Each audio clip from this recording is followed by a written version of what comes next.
All right, I'm live again. Hello. I wasn't expecting to go live again like this, but some big news. Some big news is coming up, and I feel like I need to talk about it and talk it through and figure out exactly what this means, what I think it means, and talk to you guys about it. We'll see. We'll see what's what. Got a few people in here. Let's see. G Doc Swift, Hail Caesar. Hi guys. Hi again. Hello. Uh, EVS is live and DC is dying, says Slick Rick. Well, it's nothing that we didn't predict. I'm gonna wait until a few more people get in here, and then we're gonna start talking about this. This is really dramatic.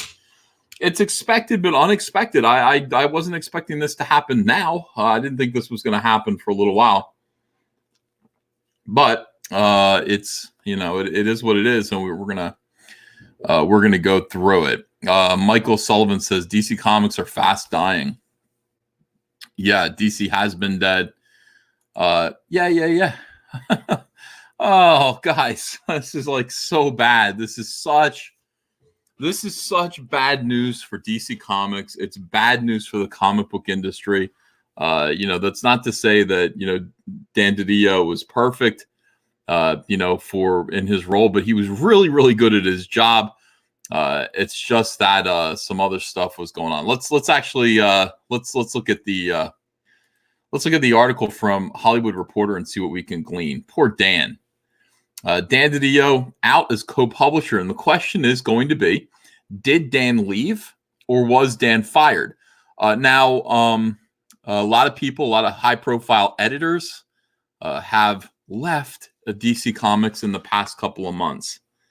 And, the question is, well, why? Why did they do it? And, of course, the news articles present the situation as though a better opportunity came along, something like that. So they're no longer working at DC, or, God, it's so awful. I really feel sick to my stomach. Andrew just came home from the hairdresser. And I just said, Dan Didio's gone. She's like, what? And Kaylee thought I said Danny DeVito. So she was worried about Danny DeVito. I said, no, Danny DeVito's fine. I said, Dan Didio is out of DC Comics. And we both kind of smiled, the kind of smile of, oh my God, this is like enormous news. You know what I mean? It's like, whoa, this is big news. But at the same time, it's like, it's not great news. Dan Didio was always good to us. He was always good to me, and I think he kind of boosted me up and gave me a good spot at DC Comics. What happened to me at DC Comics was not his fault, and I think he had so much going on. There was so much going on at the time. I think he did his best to help out. All right, look, the industry veteran has served in the role since 2010. 2000. Oh, yeah. Okay. Role as president, right? Co-publisher. Okay, yeah. I mean, Dan Didio was EIC at one point in 2003. I think that's when he came around. Dan Didio is no longer with DC Comics. Sources tell the Hollywood Reporter. Didio had served as publisher of DC alongside Jim Lee since 2010, following a 6-year stint as VP executive editor, and prior to that, vice president of editorial. As publisher, Didio is one of the main figures behind DC's 2011 line-wide relaunch, The New 52, which was initially very popular and which, sucked after a little while, which saw the company provide a contemporary makeover to its entire superhero back catalog. It was initially a sales success, but both sales and buzz faded to the point where 2016 subsequent line-wide relaunch under the banner DC Universe Rebirth restored many elements dropped out in the reboot. Okay, so I was a big part of DC Universe Rebirth. In fact, I did more artwork for the relaunch of DC Rebirth than any other artist. I think my name is listed first in the giant DC Universe Rebirth omnibus because I just happened to do the most work. Didio's departure comes ahead of an announced further relaunch of the DC comic book universe that would restore even more elements removed as part of the 2011 reboot, as it was teased at New York City Comic Con last year. While that project has not been officially announced, certain stories that reportedly tie in have been, including DC's free comic book day release Generation Zero Gods Among Us. It's unclear at this point if plans for this relaunch will be delayed or canceled in the wake of this news. Throughout his tenure at DC, Didio has worked as a writer on multiple properties, including The Phantom Stranger, The Outsiders, and Sideways. Dan loved to write stuff. At time of writing his Metal Men miniseries with artist Shane Davis is midway through a projected 12-issue run. More to come. All right, so it sounds to me like he was laid off. That's what it sounds like. And by the way, a lot of stuff is kind of making sense. First of all, the Birds of Prey movie was a catastrophe. The Joker, they they didn't profit from I will say this. It's interesting to watch DC Comics and DC Entertainment make these mistakes of judgment. Like, you guys didn't realize the Joker was going to be $1 billion, enormous Oscar-winning hit. You didn't recognize that project was going to be huge, and you put all your eggs in the Birds of Prey basket. Suicide Squad, all these movies. Suicide Squad 2 is going to be terrible, and here we go. Now. Where to begin? Wow, geez, God Almighty! I'm stunned. I'm just sitting here stunned. Okay, Zach wants to come in. Whew. All right, Zach, if you can hear me, yeah, I'm going to send you the link, and we'll talk about this. I could actually use someone to sort of bounce this conversation off of, because oh my goodness. Incredible. Incredible.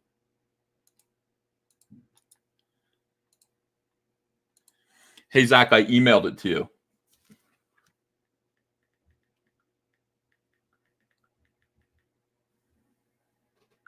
Okay.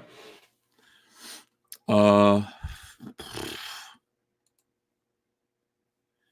right. So again, I'm gonna need Zach here to kind of organize my thoughts. I really am kind of blown away by this. This doesn't mean this is another signpost along the way to the end of the comic book industry that we keep talking about. And by the way, people, when we talk about how the comic book industry is dying, we get laughed at by the people who are dying right now. We get, oh yeah, it's all dying, isn't it? It's all doing terrible. And then they gaslight each other about the health of the industry and how things are going, and as compared to Comicsgate. And I'm shocked. Like, it's like, you guys, you can't see what's happening right in front of your faces. This is awful. This is absolutely awful. People. I'm gonna keep my camera off because I feel like I don't feel like crying. I feel like throwing up. It's a weird thing. It's a weird sensation. DC Comics is 80 years old. DC Comics has been around as long as the comic book industry has been around. You understand? It's older than Marvel. Superman, the very first superhero. DC Comics is the comic book industry. Even though Marvel outsells them, even though Marvel Comics probably made a better move by getting bought up by Disney, DC bought up by Warner Brothers in trouble. Warner Brothers in trouble. Sells off, merges with AT&T, another company that's in bad trouble. The two companies together jointly share about $160 billion worth of debt. And they're looking to cut corners wherever they can. They're looking to cut people out. And, it's like we've seen it happen. Now, when I left DC Comics, right at the time, right after Justice League bombed. And Justice League bombed bigger than anyone thought, bigger than anyone really talks about. Justice League was an enormous catastrophe. It was originally, it had like a $350 million budget, right? But then the original director, Zack Snyder, left halfway through when he had a family crisis. And they hired Joss Whedon, of all imbeciles, to come in and finish the movie. Now, Jeff Johns was working on the movie Justice League with a partner, and Diane Whelan Nelson, whatever her name was president, publisher of DC Comics. at that time, publisher. And the failure of the Justice League movie probably happened mostly because Joss Whedon wanted all this extra money to come in and fix the movie, to add parts to it, to finish it off, to make funny jokes. I don't know what he was doing to the movie, but there's a reason why people want the Zack Snyder cut right now. There's a reason why people are still looking for it. It costs way too much money. That movie lost hundreds of millions of dollars, and everybody who was involved, Jeff Johns included, was given the axe. Diane was given the axe. Jeff was given the axe. It was brutal. It was like a red wedding. It was awful. Heads rolled for that. You can't lose that kind of money and expect to keep your job. That is a ridiculous amount of money to lose. Dan Didio is made co-publisher with Jim Lee, the two of them together. I assume right now what this means is that Jim Lee is going to be publisher. But I don't. It's kind of striking to me because Jim Lee has never had that kind of ambition to come in and really do much of anything like that. Jim Lee being publisher, Jim Lee taking over the role of Dan Didio for DC Comics. I can't picture that. I guess he has to. I guess that's what he's going to do, or he's going to step aside. My advice is to crawl on your knees to Jeff Johns. Crawl on your knees and kiss the ring of Jeff Johns and beg him to come in here and put things right again. Jeff could do it, but I don't know how he feels about it. I asked Jeff a few times early on in his career. I said, "Are you aiming to become EIC here?" And he said, "My ambitions are much bigger than that." So I think, him being publisher or anything, taking any kind of editorial or control role at DC Comics, he did it temporarily for Rebirth. I don't think he wants to do it full time. I don't think that's what he wants to do. But boy, he's the only one who could really save the day. So Dan Didio was sitting there. Here's one thing I know for sure. There was a lot of tension and a lot of stress between creative factions at DC Comics. Dan Didio hated Rebirth. Dan Didio resented Rebirth because Rebirth took over and fixed the New 52, and the New 52 was Dan's idea. It was his initiative. Dan decided he wanted to modernize and update all of these characters, all of the DC properties. So he did the New 52, and it went over great at first. At first, people were curious, and it was a big sales uptick. But then sales dropped lower than ever before. And I talked about this a little bit last night. I talked about Dan in 2011, I think it was, at MegaCon in Florida. He took me aside and he said, "We're doing this thing where we're going to overhaul. We're going to modernize all of these DC properties. And Ethan, it's your turn to do Superman. We want you to do Superman. You and George Perez are going to be doing Superman together." And I said, I don't think so. I don't want to do Superman. I don't want to do Superman right now. I don't want to do much of anything. I ended up doing Firestorm with Gail Simone for that. That's the relaunch, that initiative. And I'm glad I didn't do it. The new modernized version of Superman was horrible. It wasn't anything like Superman. The Superman rights were in flux. Certain aspects of Superman weren't allowed to be used by DC Comics. The spit curl had to go. Like he wasn't allowed to wear little red shorts anymore. Here's Zach. Hey, buddy. Hello? Hey, Zach. I think you're muted. I don't know. Can't hear you. In any case, it was a fake version of Superman. Zach, I can't hear you. You want to pop out and pop back in again? Oh, there you are. A little bit.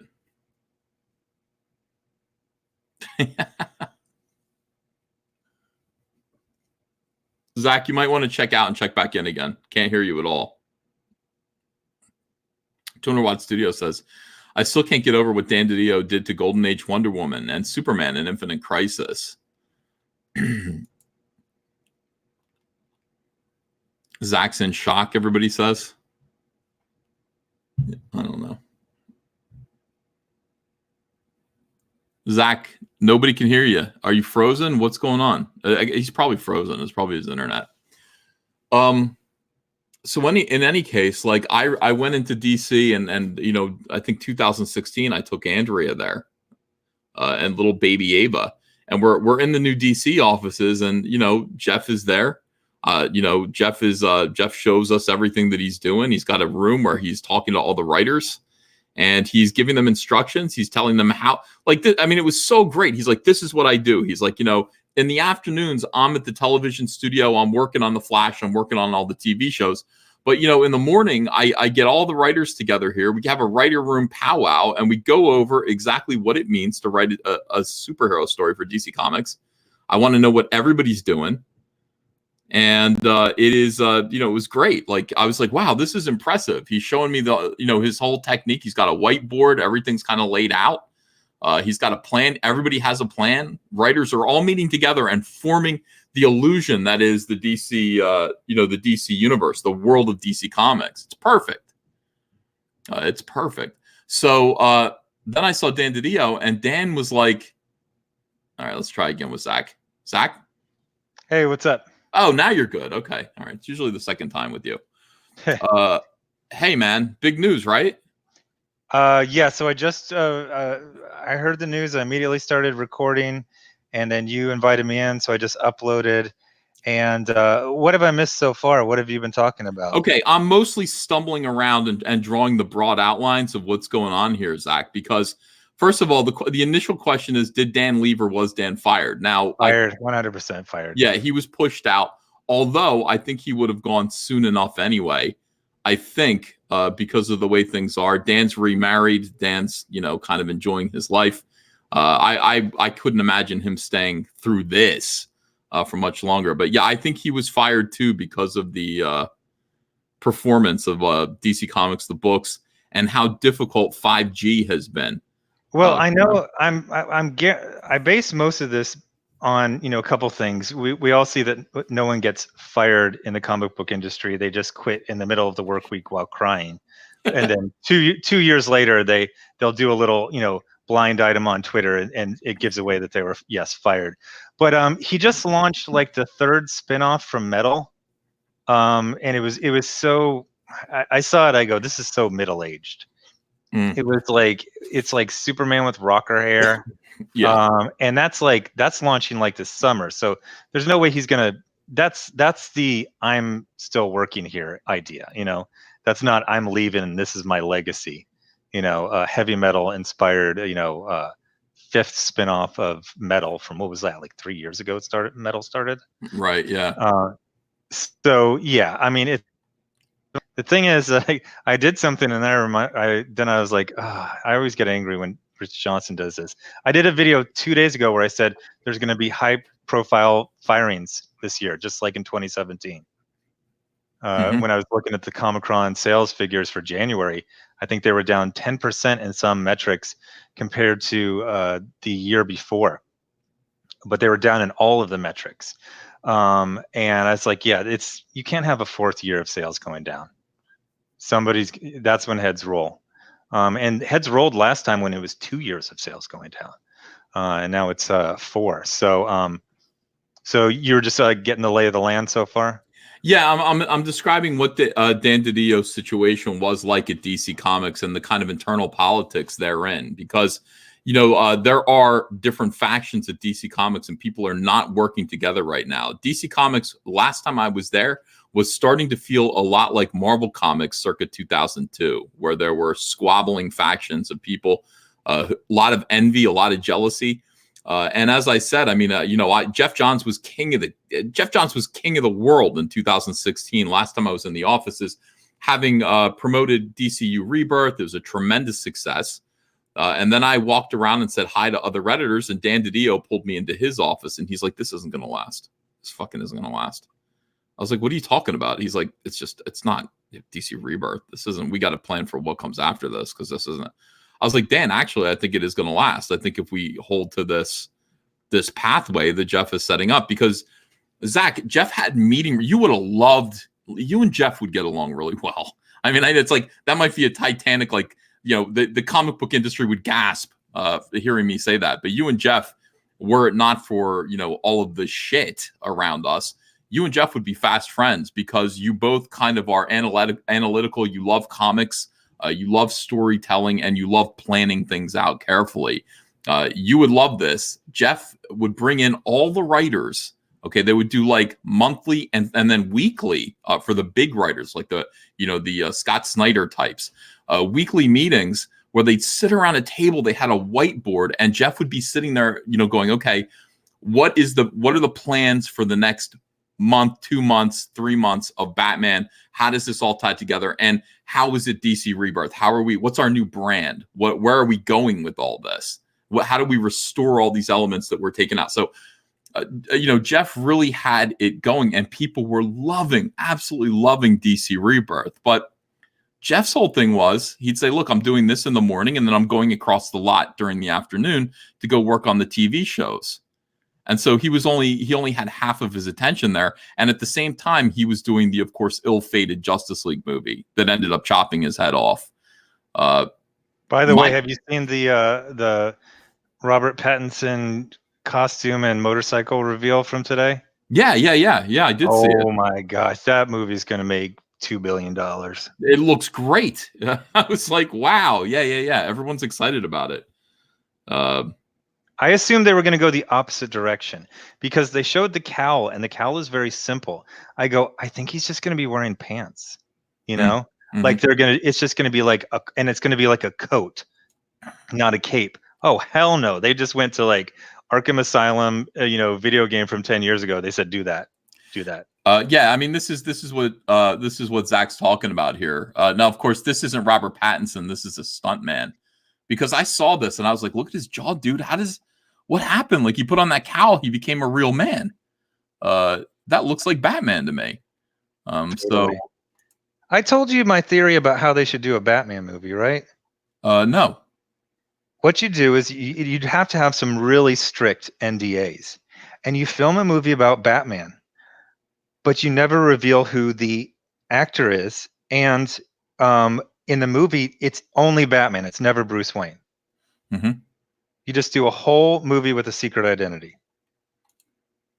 And then, so who cares what his secret identity is?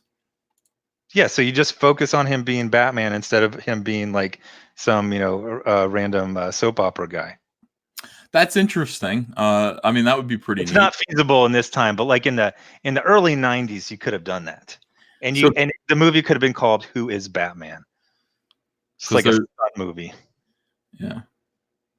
I mean, I think that might be pretty cool. I think the interesting thing about Batman is just if you read Detective 27. The entire reason why Bruce Wayne was doing anything he was doing was out of sheer boredom. Like he was, he was bored. He's a bored millionaire. And he's just like, I got nothing to do. I think I'm going to go be Batman and beat the shit out of criminals. And his origin didn't come around until later. But I was reviewing this Jim Starlin Batman from like 1987. And he is totally like, he's still Adam West. Like, it's just like he's doing stuff in broad daylight. He's all happy and smiling, and he's clearly just a bored rich man. Mm-hmm. And then at one point, Robin busts out a shotgun and starts blasting at these cops to keep him from coming around a corner. He's like, that's good shooting, just like I taught you. Like, what the I love it. Yeah, it's great. I mean, this movie's going to be good. I think DC Comics keeps putting its eggs in the wrong basket. They listened to the social justice warriors that said that Joker was going to be a movie for white incels that was going to cause people to shoot up movie theaters, and they sold off most of their stock in Joker. They didn't make any money off of that movie. And they put everything into Birds of Prey. Birds of Prey, enormous, catastrophic bomb. By the way, Zach, offhand, off topic, Gail Simone went absolutely cuckoo on Twitter this week, and nobody knew why. Yeah, so that one. Do you remember that live stream we were on like 2 days ago where I was just super downer? Yeah, Debbie Downer. It was Gail Simone. Like I just in my video when I mentioned, like if I had to name one person who would explain the loss of sales over the last 5 years, it would be Gail Simone. Mm-hmm. And it's because just her attitude has permeated. She's like some, queen of a hive, and now all the drones, everyone acts like Gail Simone.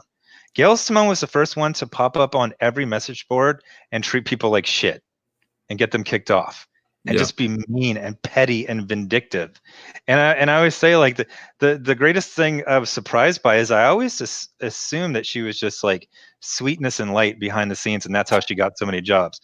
I find out she's even worse. Yeah. Just awful, just mean-spirited, catty, mean girl's attitude. It's permeated and it's poisoned and it's destroyed the industry. Yeah, it is. And not only that, I mean, Gail. And Dan didn't get her or people like her under control. When he gave her Batgirl back because she said, I was fired because I'm like a woman. When it was reality, she literally just was not doing her job, not responding to editor emails. That was a poison pill. You can't do stuff like, oh, no, it's fine. No, it's cool. But She that's all blackmailed and said we were sexist and we gave her jobs back. So nothing will come of that. No, she was so empowered after that. She sells 800 copies. She doesn't care. Just devastation throughout the land. That's all part of the same phenomenon, though, where DC is listening to the wrong people. They're putting their eggs in the wrong basket. It's like, hey, let's pay all of this attention to something like Birds of Prey, which people don't want. People do not want that product. And it's the same thing with Gail Simone. Gail Simone's army of female incels. People do not want what she has to give, but they see her as so powerful, they're afraid of her. Dan Didio actually bending the knee to Gail Simone. Now, let me just tell that story really quickly for people who don't understand in the chat. We're all about telling stories here. We have Storytellers. People don't know, So basically, Gail Simone, this was back in 2011 or so. Gail Simone had been writing Batgirl for absolutely ever. She's writing Batgirl constantly. Now, the editor of Batgirl left, and they gave the editorial job to another guy, a new guy, a guy who came over from Wizard Magazine. And he looked at Gail Simone's plans for the next 6 months. And he said to Gail, he said, look, I looked at these stories and they're all the same. They're all sort of anti-men. These stories, all of your villains are guys that turn out to be nice initially, but then they fuck over a woman, and then Batgirl has to beat them up, and it's just repetitive. So he's like, I want to change our storytelling methodology here, and what I want you to do. And by the way, he calls her. He's on the phone. He's leaving her a message. I want you to write me, the next 6 months worth of Batgirl plots, and let's work it out so that we can take this book in a new, exciting direction. Gail Simone does not return his call. He calls her again 3 more times, and every time he calls her, he says, hey, six months worth of plots, just tell me little outlines where you want to go. She's not answering her phone. She's not returning his call, so he switches to emails, and he says, Gail, I got to get you. All right, look, just 3 months, 3 issues where the Batgirl plot outlines. Please, write me back and get me these so I know where we're going together. I'm the new editor. I need to have direction here. For 2 weeks, Gail ignored his emails. So finally, on a Wednesday, he says, unless I hear from you by Friday, I'm afraid we're going to have to cut ties. Okay. Gail ignores his email. He writes her back via email and says, I'm sorry, I've got to let you go from Batgirl. Gail immediately goes to Twitter, and with her 100,000 Twitter followers, by the way, and she just says, I've just been fired from Batgirl over the email. Cool, DC Comics. Cool. And is this how you treat women? Yeah, I guess it's be better. Right. So Gail's fans, of course, went apeshit and started attacking. And by the way, she pointed out who her editor was. So her fans went apeshit and started attacking the editor, started accusing DC Comics of sexism. Dan Didio was away at a convention or on vacation or something like that. When Dan Didio comes back, he sees this enormous mess that's been created by Gail Simone, and it's way out of control. And the editor's just looking at Dan like, you understand? Like, she wouldn't respond to any of my messages. I don't know what to do. What am I supposed to do? And Dan says, under the circumstances, I need you to call Gail Simone and give her her job back. So this editor rings Gail Simone's phone, and Gail picks it up and says, and the guy goes, and she goes, hello there. And he goes, Gail, I wonder if you'd be so kind as to accept your job on Batgirl back. And Gail says, okay, under these conditions. The guy was telling me, the editor in question told me this story and was shaking. I mean, I've never like we're drinking wine at a restaurant. He's shaking. He's so upset. He's like, "This was my initiative. This is how I started working at DC Comics. This is the first thing that happened to me." Now, during New 52, Dan Didio actually said, and this is the first time I've ever revealed this, he said, "We got to get out of the Gail Simone business." Gail Simone had held DC Comics hostage to some degree, doing things like this, causing trouble. And they couldn't. They still can't. They can't get out of. They stopped giving her work for a little while, and then she came right back again. They started hiring her again. So all of Gail her has stuff. never had any time where ever since she did that, it's like this. There's this round robin where everyone in the industry kind of knows that she needs to have some job or she's going to cause trouble. So you'll see her go. She'll be at this company for 6 months and then this one. There's no one. There's no other career like that where you do a bunch of books for 1 year for one company, then you're at the other, then you're at the third. But I believe it's an unspoken kind of agreement. Like, oh boy, things are wrapping up here. Oh geez. Okay, can you write Plastic Man, please, Gail? Oh my gosh, your pitch is amazeballs. No, they came to me about that. Dan Didio. See, this is the thing. Like, I have mixed feelings about Dan going. On the one hand, things have to change. The Yeah, I'm comic book not happy. industry. It's not like woohoo. It's just like it just confirmed my theory that this is the year the bottom falls out. This is It, it. I it is thought we had not. another year after this, but this Nah, is it. because you don't review comics. I review comics, and I've seen the interest evaporate quickly. Mm-hmm. And so I started. My other ones are good. If I talk about the industry in general, if I talk about movies, TV, if I talk about the medium of comics, the genre of superheroes, those all do fine. But I'll review a top 10 book and nobody cares. No. Nobody cares. Nope. They care about what we're doing, though. Oh yeah. Interestingly enough, we're doing great. Comicsgate seems to be doing pretty good in general. All indie books that we're promoting, Indiegogo campaigns, are doing great, and that's cool. But yeah, I don't look. We've been telling them that the ship is sinking now. We've been telling them for 3 years. And I think we came on. You realized at one point that you came on too late. It was too late. It was already terminal by the time you started talking. So Yeah, that one took me like a year and a half and it's like any kind of classic, like situation where something's dying. It starts dying earlier than it's diagnosed, and then it was just. I think there was still time to fix things in 2017. I absolutely do. But by the way, 2018, like you said, taking all the wrong lessons. There was obviously the Mark Waid thing, but there was also. Do you remember the Michelle Perez yep. Tell that talking about story. making me a quadriplegic and wishing I was died in Afghanistan?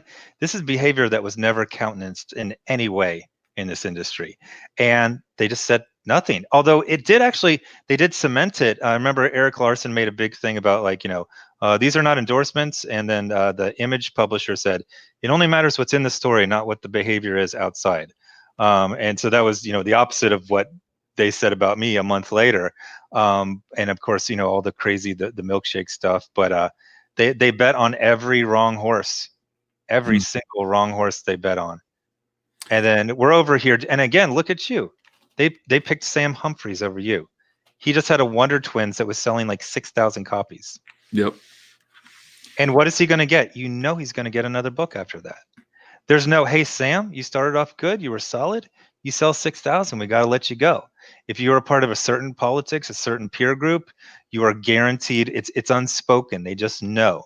They know they're owed that next book. They know they're going to get carried indefinitely. I'm very interested in who's going to replace Dan. Very interested. Well, it's going to be Jim Lee. But he's not a leader, though.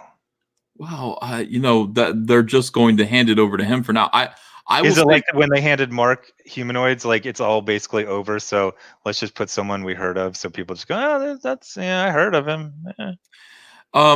Yeah, I don't know, man. I honestly, I'm afraid of who they would put in there. I'm trying to think. I I mean, liked Wildstorm, but Wildstorm could not handle even a minor fluctuation in the economy. yeah. The very beginning of the recession, and they were done. and Yeah, yeah. he sold it to DC, which was a smart move at the time. But there was no like, oh, we've lost a great leader, a great. It's okay now. A good artist will draw Batman at DC, but he can't be the sole publisher. Not No, I'm trying to think of what editors are over there that they could promote. Bob Harris. Okay, well that's likely, but Bob Harris, oh boy. Okay, all right, yeah, all right. Bob Harris has been the EIC over at DC Comics in name only for the past 5 years.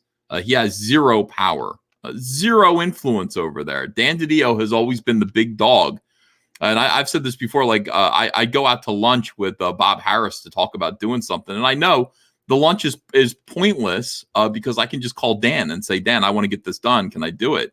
And Dan can get it done, but Bob Harris has to go talk to Dan Didio. And Dan was never in that position. When Dan had Bob Harris's job, you could just go to Dan Didio and he could get you whatever you needed. So Dan Didio leaving, I gotta say, I can't even.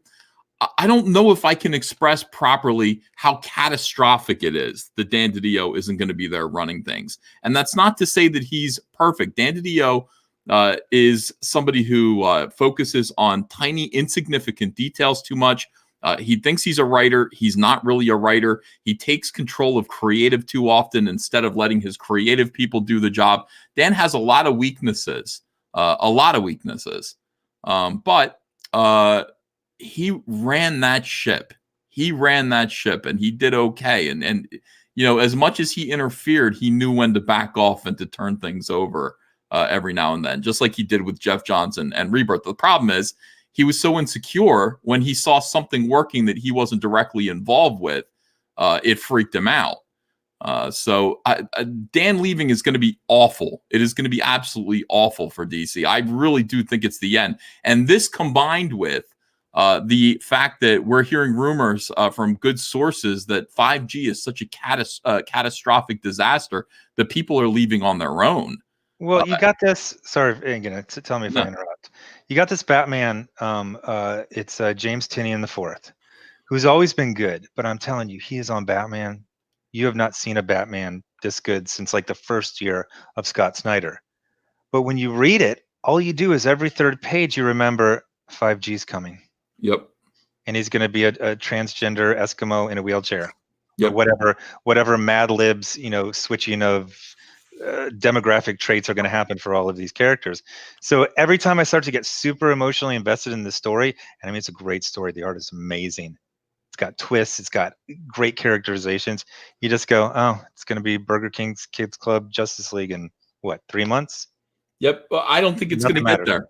I don't think it's going to get there. How do you like that? I don't think it's ever going to happen. You think it's going to become like, oh, this is our summer event? Oh, no, this was never going to be permanent. No, I think Dan Didio leaving kills 5G entirely. I think that was probably his initiative, and he was one thing that really bothered me about Dan. And again, here's another story I never told before. This was during the era of Trump was just reelected. Okay. And those guys over there, like I was fully aware that people like Diane Nelson were super big. Looks like Ethan is cut out. So let's just look at the amazing Batman art. Looks like he's got some throw darts on his gauntlets. Am I back yet? Am I back? You're back now. Okay. I hate when I cut out right when I'm yelling. But look, there are people who work at DC Entertainment who ran the Clinton campaign. It's so left wing over there. It's so crazy. Oh, yeah, wasn't Didi Myers there? Didi Myers. Didi Myers. You can't yell, dude. It's something about the gain on the microphone. I remember. I gotta pull back. Yeah. All right. Didi Myers, who ran Bill Clinton's campaign until she was convicted of drunk driving, is working at DC Comics. And I know this. I wasn't aware of this, but I found this out when some weirdo SJWs were trying to get me canceled from DC Comics and were writing mass letters to Diane Wheel and Nelson, saying, does Ethan Van Sciver really represent the superheroes of DC Comics value system? And I got a message back from Diane saying, no, Ethan doesn't represent our messages or our value system. And it was CC'd to Didi Myers from the Clinton campaign. pissed me off. So in any case, I got called into a meeting with Dan Didio about this, talking about what was going on. And Dan Didio said, some of your social media behavior doesn't represent our values. And I said, yeah, okay. And he said, that's not who we are. And I said, you're going to fucking quote Barack Obama at me? That's not who we are. That's not who we are at DC Comics. Fantastic. So Dan, and then Dan in private is a completely different person. Dan in private is like, come back in June. In June, Diane quits or Dan's fired. It's interesting. So I think that Dan was being pulled in a bunch of different ways. I think there's some social justice elements within Warner Brothers that are forcing 5G to be a certain way. Dan just wants 5G to represent, new ideas for AT&T streaming service. But of course, social justice warriors get their tenderhooks in and are going to force it to become the Burger King's Kids Club along the way. My mic didn't go out. I was just shaking my head. I just can't. I've never seen an industry destroy itself so quickly. 5 years ago, things were fine. Yeah, and 2014, 6 years ago. Yeah, well, I would even say 2016 for DC Comics. I mean, I think DC Rebirth was great, and I really do. And I remember talking to Jeff Johns about it and being like, man, our heroes need to smile again. They need to be the super friends. We need to get back to how these heroes looked when they were, on the Super Friends, and we need to trust them. They need to, all this stuff. For a while it was like that, but it quickly snapped right back to darkness, nihilism, and social justice, which was weird. And you're right. I mean, I forgot about Dan doing another metal book. That was the last thing that worked. So let's just run that into the ground over and over again. Yeah, but you had that tie-in. It was called Deathbringer, right? Something like that. Yeah. Is that the one where Penguin goes, "Oh shit, it's Batman"? Yeah. You roasted the hell out of that book. It was great. I love that. No, I love that bit. Kill him before he kills us. Yeah, he kills you with a green lantern. There's no negotiating. There's no throwing, a umbrella bomb. You're just gonna die. You see him, you're gonna die. So that's totally what people would say for that version of Batman. Comics Legend says Didio leaving is DC fixing itself. Don't you understand? No, I don't understand that. Not at all.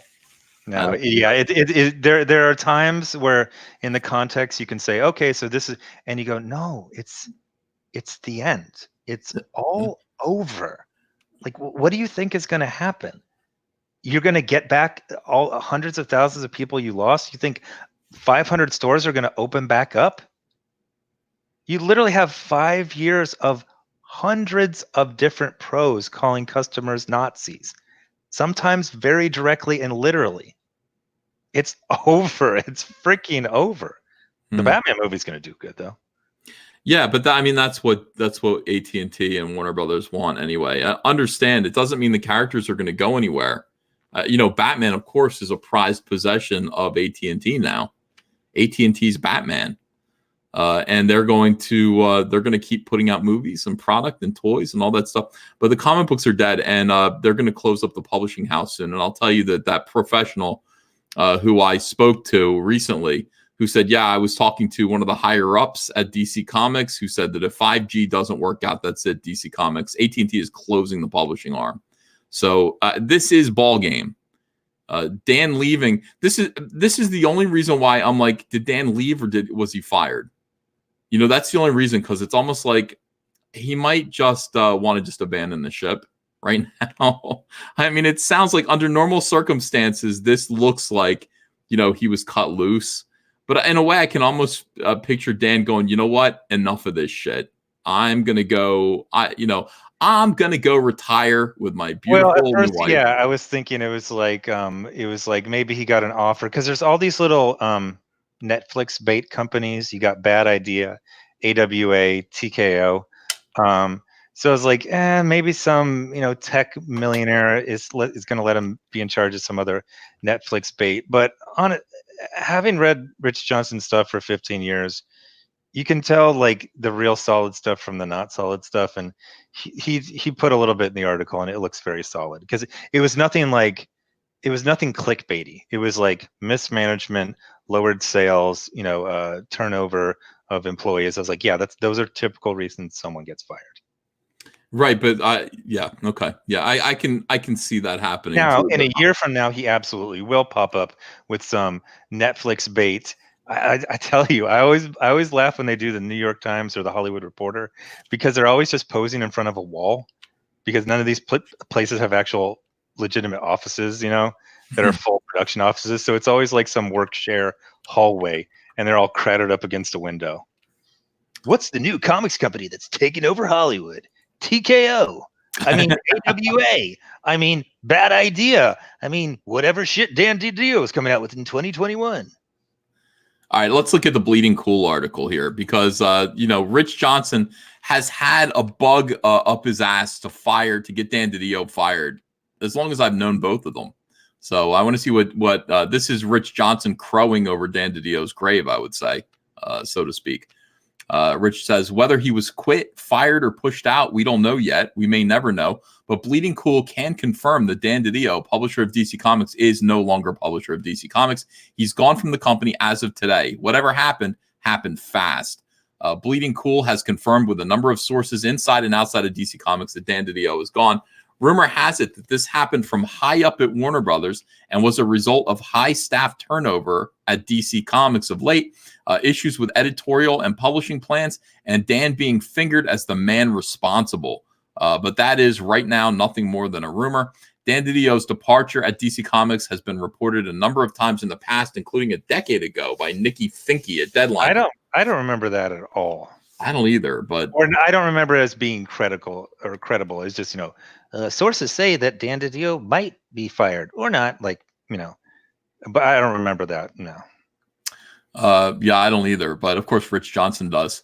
Dan has been a public figurehead at DC in a way that they never really talked or had before, and crafted himself into becoming a legend in the comics industry. A risk taker, he was behind industry-changing events such as the New 52, and he was instrumental in seeing DC move from a comics publisher into a content hub across media. More than anyone else, today's DC Comics is, for all intents and purposes, Dan Didio Comics. I thought that whole part was cheesy. I'm not sure what's going up there.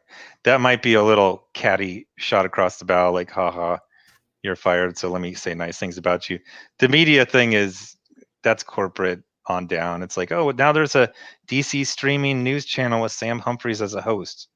Yeah, that's nobody cares. Barely anyone knows. I know 99% of the people listening just went, huh? That's a real thing. It's like DC News Today or something like that. He has had a higher profile than previous, publishers, but you always, even I've never been a DC person. I've always known who the publisher was, usually. So I didn't really agree with any of that paragraph. All right. I would say he was more than a caretaker publisher. Like, he was pushing things, but a lot of times the pushing things were kind of just like, let's just put a lot of lines on everyone's costume. Well, that was Jim Lee. That was Jim Lee's influence. But I will say Dan Didio was behind everything. Dan Didio made all of these creative decisions. I should tell a story about Dan Didio. Oh, fuck. Oh, now that do I tell this story now about the time Dan was screaming at me on the phone at the top of his lungs and I thought my career was over? Oh, fuck. If you're asking yourself whether to do it, I'd think about it. Okay, I'm not going to do it. That will now change. Jim Lee is also publisher at DC Comics. Look at Zach being the voice of, like, you know what I mean? Yeah, I like that. So Jim Lee's going to take over as the publisher of DC Comics and lead in the months ahead. As for 5G and the new DC timeline, championed internally by Dan Didio, your guess is as good as mine. Yeah. Oh man, I'm sad about it. I don't know what to say.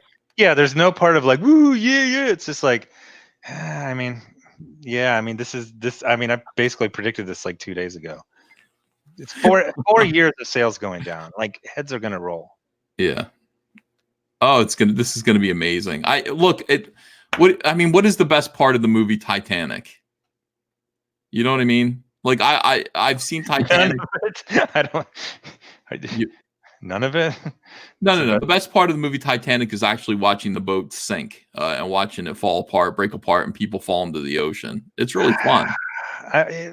It's going to depend on the person. Like I said, I don't try to be that. And there is going to be a small, not that great part of my heart that in 2 years, when all these people who have called their fans Nazis are doing failing Indiegogos and Kickstarters, I'm going to do a small little mean chuckle. But I don't know, man. Like, I mean, we're doing fine. Yes, as a matter of fact, we are. The Expendables. The Expendables Go to Hell graphic novel. How do you like that for a segue? Look at this. $130,313, man. Congratulations. Thanks. And here's the funny thing. So I've been wrapping up the fulfillment of Iron Sights. We got everything done this week, for the files and the backer lists and all that type of stuff. And then I've been doing the second wave of fulfillment for Jawbreaker's God King. And that's a huge endeavor with all the different stuff. So I'm finally caught up and I go, you know what? Now I can start promoting Expendables Go to Hell, which I really have not done because I've been so busy with the other two books. So that it's going to be interesting what happens in the next month or so when I'm like concentrated on this. We're going to have stretch goals. We're going to have additional covers. I'm going to be drawing mine this weekend. So it's going to be real exciting. I just looked it up, and day for day, because it's the 21st day, this is the most successful campaign I've had. Is that right? Yep, day for day, it's outstripping Jawbreaker's God King by like $9,000 for the first 21 days. So I'm very, very happy with it, especially considering that I've kind of been busy with other things and just kind of mention it at the end of a video, like, oh hey, I've got this thing with me and Stallone and Chuck Dixon. Well, it's doing great. Everyone's excited about it. Zach, I don't know if you've ever done this before, but I decided to give it a try. Let me see here. I'll show you this, and you're gonna make fun of me for this, but it doesn't matter. As long as it's not that Casio keyboard or whatever you have. No, it isn't. This is okay. Yeah. Yeah. Okay. Yeah. Yeah. What are you yang about, Zach? I hate stuff like this. Why? You know what the worst? The tweet that drives me insane whenever someone sends me a screenshot. Super duper can't wait till Monday to show you the Amazeballs news. Just tell me the damn news right now. Just launch the campaign right now. I don't know what this is. Well, let me explain, Zach. Since you're psychotic. Just launch it now. No, you are psychotic in your ignorance. Launch. Listen to me. Psychotic. You don't question me. Don't question this. What this is this. You're building an email list, and you need an email list. Okay, yes. That's what this is. This is people who are anticipating Cyberfrog 2 Wrecked Planet. You're going to have to field, okay, because not everybody watches all the live streams. You're going to have to field a lot of questions like, when is Cyberfrog 2 launching? When is this? Well, you don't have to now. You can join up for the email list, and you're going to get notified, and I'm going to be able to let everyone know when this campaign launches. Watch this video, Zach. Okay, actually, you explained it really well. I didn't realize it was building an email list. Okay. Well, it's a weird, annoying thing. No, it isn't. It's brilliant. All right, watch this. Hello, potential Indiegogo backers. You hate that. You hate that, and that's why I did it again. You said, don't call them potential Indiegogo backers. Way back when I first started, I said, now I'm going to do it every single time. I don't remember saying that. You did. All right, here, watch this. This is Ethan Van Sciver, and let me tell you about Cyberfrog 2, Wrecked Planet. In this follow-up to Blood Honey, Cyberfrog wakes up in the year 2018 to find the world has been devastated by vicious alien wasps called the Vespis. What remains of humanity has fled into the woods for survival. Disconnected from his brother Salamandroid and his mother's ship, Chel Sin, for Cyberfrog, fighting back will mean the worst loss of all. Now is your chance to sign up to be notified by email when this campaign launches in March. You'll receive an exclusive Vespis trading card with your backing when you do. No one else will get one, just you. And remember, everyone, stay calm, stay in the trees, stay near the smoke, and always wear red. See you in March. There you go. I've already got almost 2,000 emails, Zach.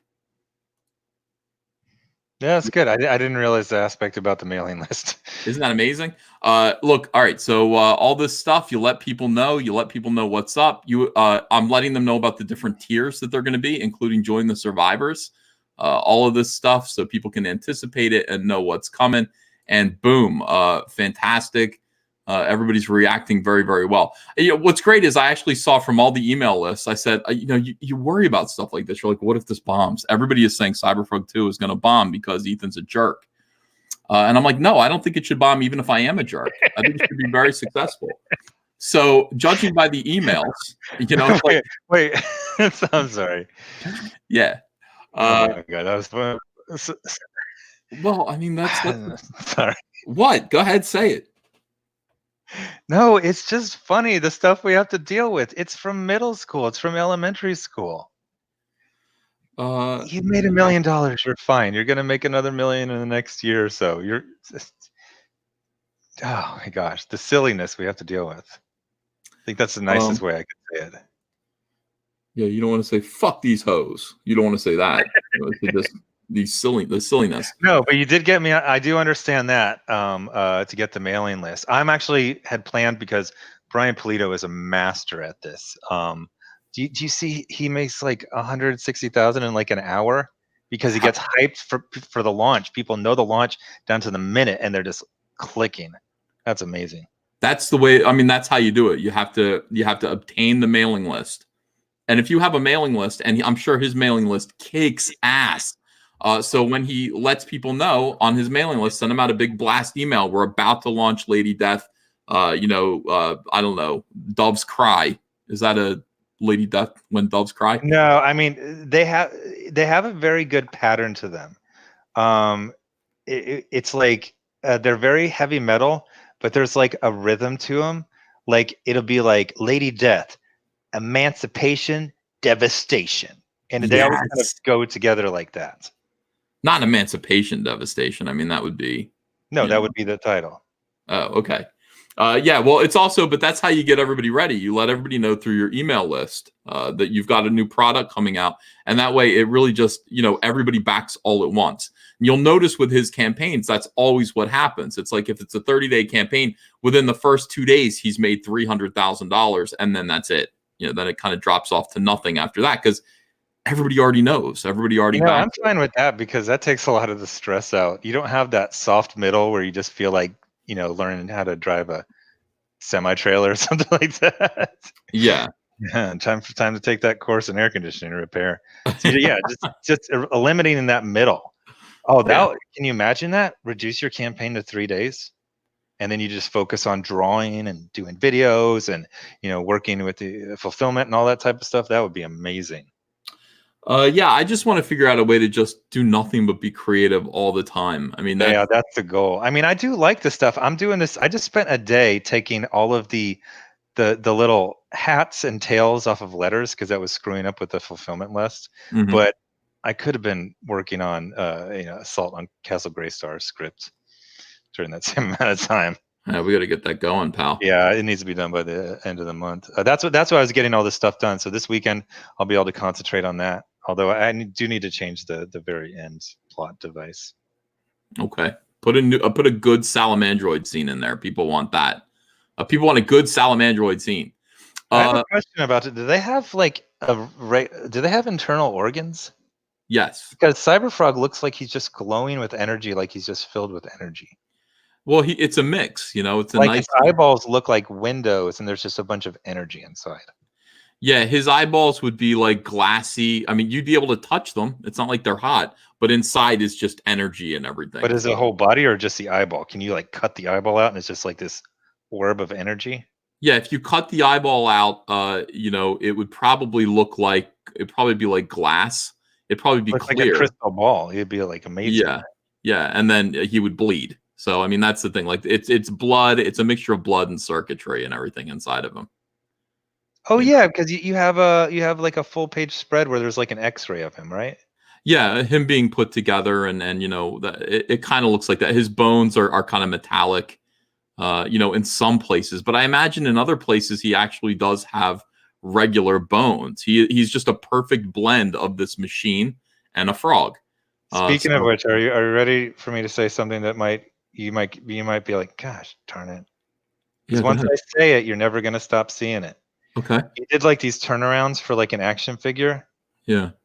And the perspective is off on the belt from the side. Oh, yeah. Okay. So if they give it to a sculptor and they take that literally, it's going to be like this. It's going to like scoop down. Yeah, no, it's meant to scoop down. Oh, it is. Yeah, I thought it was like a heavyweight professional belt where it would be completely even all over the place. No. It scoops down. It's higher in the back and lower. Okay. I thought that was a perspective error. Yeah, no. It's all good. And we'll see. In any case, if there are any like little errors like that, I think the sculptor's going to figure them out. I got a guy who made and painted these Salamandroid mini figures that are absolutely beautiful. And he's sending them my way. I got to talk to him and see if he actually is able to make these. Well, here's the deal about that. So I've been having people hit me up about, hey, this guy's doing his own figure line on Kickstarter, this guy on Indiegogo, here's a company. But then other people show me customized figures, which means they just buy a couple different kits and bash them together and repaint them. Mm-hmm. And I look at the price and it's almost better just to do that. Oh, that's interesting. If your run is below a certain one, you just go, hey, buy these 200 He-Mans, these 300 G.I. Joes, and whatever, a WWE action figure, and then you bash them, different parts, you paint them. That's even kind of cooler to me because that's like exclusive. You could even tell the person, do a little bit of different paint on the pouches on each one, so each one is like an individualized action figure. Well, I like that too. I mean, they'd be expensive, but honestly, they'd be close to the price that I see on a lot of these. Well, we're going to see how it goes. The Cyberfrog action figure, we'll find out. I mean, they want to keep it just as close to Marvel Legends pricing as possible, which I think is insane. I said early on, everything's got to be way more expensive because we're just not going to sell as many. I mean, yeah, you don't have the economies of scale because that's like $19, right? Yeah, these guys. So Rob Liefeld is commenting on Didio. Oh God, for God's sake. What's he saying?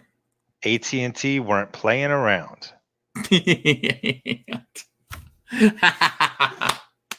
Rob's having a great time right now because Rob left DC Comics during New 52. Rob had the worst problems with Dan Didio and with DC Comics during the New 52 than anyone else. And he left pissed off. Oh, geez, just go there. Just see it. It's fiery. Okay, all right, hold on a second here. I mean, God damn it. A lot of people are going to be dancing on graves right now. So it's from 35 minutes ago. Oh, no, I guess he's just been going off for an hour. Okay, hold on. Long overdue with 4 exclamation points. Wow. Oh, he just did the hand clapping emoji. Let me count them. 1, 2, 3, 4, 5, 6, 7, 8, 9, 10, 11, 12, 14 sets of hands. That's 28 hands. That's a lot of clapping. All right, here we go. Wow, Rob. Rob isn't always right, but Rob is going to vent his spleen. Honestly, I think he was predicting this last year. Wow. I kind of remember him doing that. All right, let's see here. What's Rob saying? And by the way, I had to, look at this. I'm buying the least amount of DC in my life. What took so long? Oh, long overdue. Hold on, let's find where he first starts spurging out here. Wow, he's retweeting it over and over and over again. Look at him retweeting all this stuff. Oh, boom, yeah, boom. Didio out. Crazy rumors right now. Didio's out. Yes, he says. Breaking. Dan Didio's out of DC. Dan Didio was holding DC back for years. This is the best outcome. That is just not true. Co-publisher Dan Didio no longer. That's a little too hot of a take. Long overdue. See, Dan and Rob didn't get along. What took so long? So much damage. So many bad decisions. Please let the door hit you on your way out. That's unnecessary. I texted a bunch of my DC friends before it was printed, and they were all like, nah. Oops, says Rob. I think Gail knew. I'll tell you that. I think Gail knew. Worst Didio move, Rob? Where do you even start? Horrible management for years. This guy goes, "You're classless." He says, "Okay, Dan." Oh my God. This guy's on fire. This is fantastic. I'm buying the least amount of DC comics in my life. At least 50% of that reason is the way Didio reshaped them. Awful. So glad he's been removed. I speak as a consumer first, says Rob. Bullshit. You speak as somebody who was jilted by DC Comics. But you have some points there. You have some points, Rob. AT&T weren't playing around. That's funny. It's the end. These guys, see, Rob is under the impression that there's going to be like, they're going to be able to spring back from this. And there is no springing back. Oh yeah, there's no, I mean, what are you going to do? Dig Vertigo out of the grave? Yeah. I made so many videos and I kind of felt like I was like pounding my head against the wall. As someone who's only really truly liked one Vertigo comic, and that was Preacher, I still respected it. Like, since it was a massive success right out of the gate. Female-led initiative and destroyed by a male feminist. How's that for ironic? Yeah. And the idea that the Vertigo, and I got to say, like, do you remember when Vertigo died and every cuck in the industry did a memoriam for it? Yeah. With the murderer in the room. Yeah. Like, I've never seen just cowardice. Everyone's like, I'm so sad this died for no reason. Imprints just end and nobody was at fault. It's over and we'll miss it. Let's celebrate the end that happened for no reason.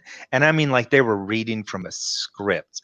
I mean, it was literally just like, it was like a flood just washed away all my respect for the people in the industry. Mm-hmm. And it's like, so this is what you have to do. You just have to lie. Whatever lie is going around, and the tastemakers in the industry, they're like, hey, so we're all I mean, they don't say it directly, you know what I mean? But the mean girls, the high potentates, they put out their message and everyone knows, okay, I either agree or I'm destroyed. Oh, I remember it was the Mitch Gerads one. I think I even did a video about it. It was just so obsequious and just gutless. You saw something amazing be murdered and you just said, oh, things die of old age at the age of 32 all the time. I mean, in the Middle Ages, I was actually considered an old man.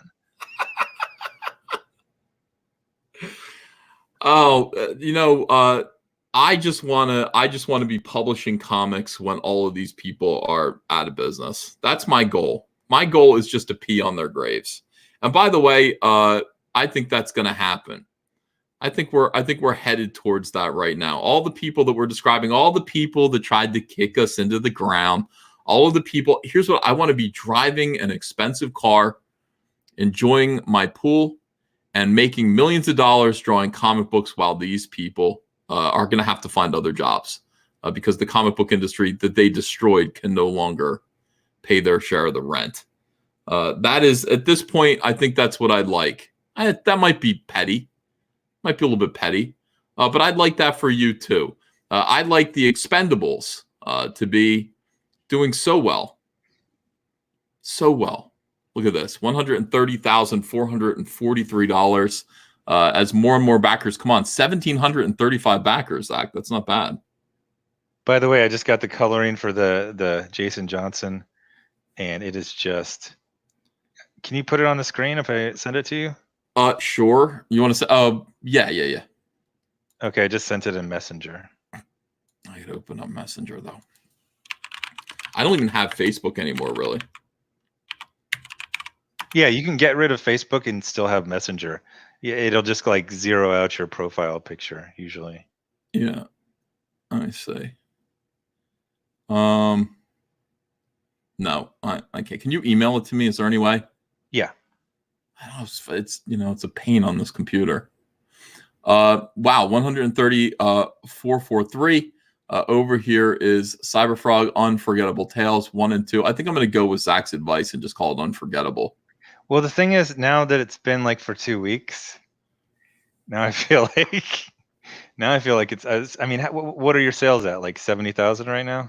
Higher? No, just 51, Zach. I just passed 50,000. Well, maybe the Tales is confusing people, and so Yeah, I was actually happy that you're naming the next one Cyberfrog 2 because I get so confused.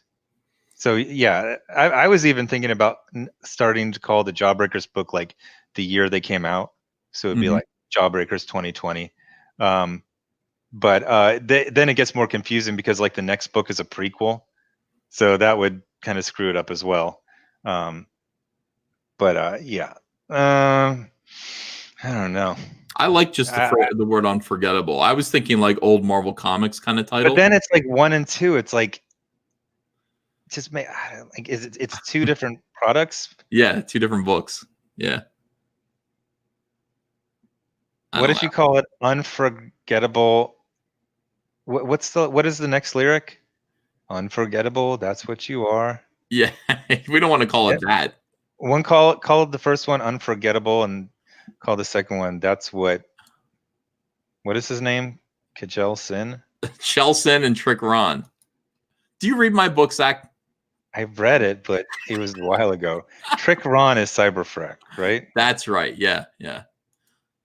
All right, Kyle Ritter's doing a little bit more work now, so that's good. He just turned it in 2 pages. I was gonna have to yell at him. Kyle is Okay, busy. I emailed you that new cover. Oh yeah. Okay, hold on a second. Let me open this up. Kyle is busy fighting with feminists on Twitter. Oh boy. You know, he's not doing enough work. It's time to stop. I'm thinking about leaving Twitter again. Do it. Bacardi and Coke, do it. The Expendables. Look at this. Damn. Nice. The funny thing is, on my tablet, it's actually larger because I've only seen it on my phone so far. Yeah, that looks good. Hot. It looks like hell. Yeah, that was your concern. You wanted it to actually look like everyone's suffering because it's hot in there. It just looks like it's horrible. Even if you're just standing there, it would hurt. Yeah. I dig it. Oh, here's yeah, I know. All right, very good. What is this? I'm sorry. I just got a text. Oh, all right, no big deal. All right, that looks great. Our friend Kyle Ritter, one of the greatest colorists who's ever lived, colored 2 more pages of Cyberfrog Unforgettable. And it's so funny to see this old stuff. This is the stuff that I did when I was 20. I was 20 years old, just breaking into comics. And Zach, you were doing comics in the 90s too. Do you remember? I mean, it just seemed like there was so much potential. There was limitless potential. Oh yeah, oh god, it was so positive. It was so happy. It's just, it was just the sky's the limit. And honestly, even into the late 90s, I know you read the articles and everyone's like, oh, we're closing up shop and Marvel went bankrupt, but Marvel went bankrupt and like immediately got bought. You know what I mean? Like, and they were still doing, cool books and it was exciting. And then you started to have people like Mark Millar, like his career really started to, and that was people kind of forgot like what a big deal Mark Millar was, in the late 90s, early 2000s. But he was, huge. Everyone was talking about him all the time. He would do these little schemes and scams and talk about things that weren't real. Yes. Jim Caviezel's going to be Superman. No, Orson Welles' Batman was Orson Welles made a Batman movie that was forgotten by history, and everyone, well, really? He had sketches and everything for it. It looked convincing. Oh yeah, pretty good. This looks great, man. Kyle's like coloring this stuff up. It's colorful. It's beautiful. Great work. So we've got Eric Weathers relettering it. This is my very first comic book that I ever did. It looks pretty as hell, man. I like when you were showing the old cover, and it was like Cyberfrog says like these guys or something, and he's like hitching his thumb. You go, I have no idea what I was thinking. Like, what is this concept? Yeah, I don't know either. I like look, when you're 20 years old and you're doing your own comic, you can do whatever you want, and it was just that. It was fun. Adrian Stowe says it's true. A good colorist can hide a terrible artist. Shame on you, Adrian. Kay Brady says Dan will be better off mentally without dealing with the Portland Crow. I don't know if there's a big Portland influence in DC. Well, there's Gail. Is she part of the Portland crew? Yes, that's where she lives. Did you know that? No. There's Andy Corey's band of. Gosh, I gotta tell you, 2017 Zach just bubbles to the surface whenever you mention Gail Simone. I had to bite my tongue on that one. Why? I had a roast that popped up. I just almost said it. I was like, oh, chill. Just do it. Just say it. No, Yeah, I'm thinking about leaving Twitter. do it. Hey, did it always say request human review when you would, do the monetization review? I don't remember saying human before. It says that for some reason the Dan Didio video got demonetized. It got demonetized? Yeah. Did you say anything weird? Oh wait, I think it just said two things I've never seen before. It said human and it says sorry we were not able to save your video. That's very dramatic. I think it's still up. Well, they do that all the time, like when you try to save something twice. Oh, it went through that time. So yeah, request review. Yeah. I don't know what's wrong with it. It just has it doesn't have like the word kill or death or anything or terrorism. I was able to do a whole video about Spider-Man being bisexual, and I was sure it was going to get demonetized, and it didn't. I actually said Spider-Man does whatever a spider can, swings his web at any size, likes the girls and likes the guys, and it stayed up. I was like, this is just for fun. I know this will get demonetized.